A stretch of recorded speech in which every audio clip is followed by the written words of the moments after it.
Halo Sobat Helmet, kembali lagi di video edukasi. Hari ini kita akan membahas tentang konstipasi fungsional yang biasanya terjadi pada anak. Jadi, udah pada tahu belum sih apa itu konstipasi fungsional? Nah, konstipasi fungsional adalah sekumpulan gejala yang meliputi buang air besar yang jarang dan susah, menyakitkan, atau justru perilaku menahan BAB yang disengaja. Dengan ketentuan bahwa gejala-gejala ini tidak disebabkan oleh kondisi medis yang lain.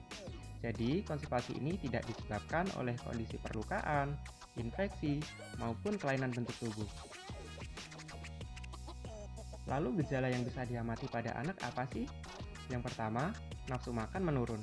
Hal ini disebabkan karena tinja yang tidak bisa keluar akan memenuhi saluran pencernaan, sehingga anak akan merasa perutnya sudah penuh. Yang kedua, postur menyilangkan kaki. Hal ini karena nyeri yang dirasakan pada perut. Kemudian ada cepirit atau buang air besar di celana.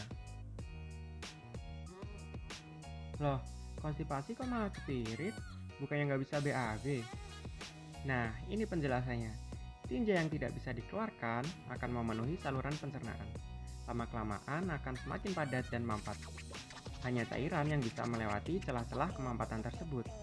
Apabila sampai di ujung, cairan ini akan merembes dan muncul sebagai keluhan bercak tinja pada celana. Akibatnya apa kalau konstipasi fungsional dibiarkan? Anak akan menjadi rewel, aktivitas terganggu sehingga anak tidak bisa bermain dan belajar, sehingga prestasi bisa menurun. Lalu penyebab dari konstipasi fungsional ini apa sih? Multifaktorial alias banyak dan berbagai macam.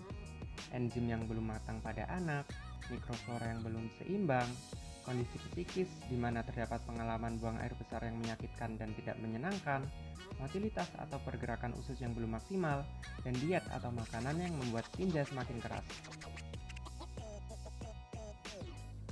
Lalu, ada momen-momen di mana resiko penyebab dari konstipasi fungsional ini meningkat. Yang pertama, di usia 1-3 tahun. Hal ini karena anak mulai beralih dari ASI ke makanan yang padat. Kemudian anak mulai berlatih menggunakan toilet atau buang air besar sendiri.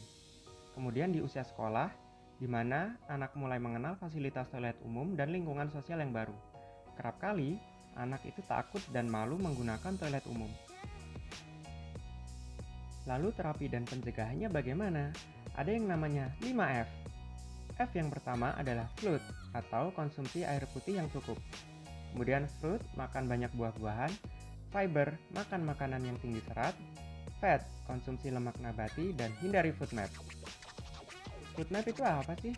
Nah, FODMAP adalah sejenis karbohidrat yang susah dicerna oleh tubuh. Ini nih, list makanan yang tinggi FODMAP dan harus dihindari, dan list makanan yang rendah FODMAP dan dianjurkan pada konstipasi.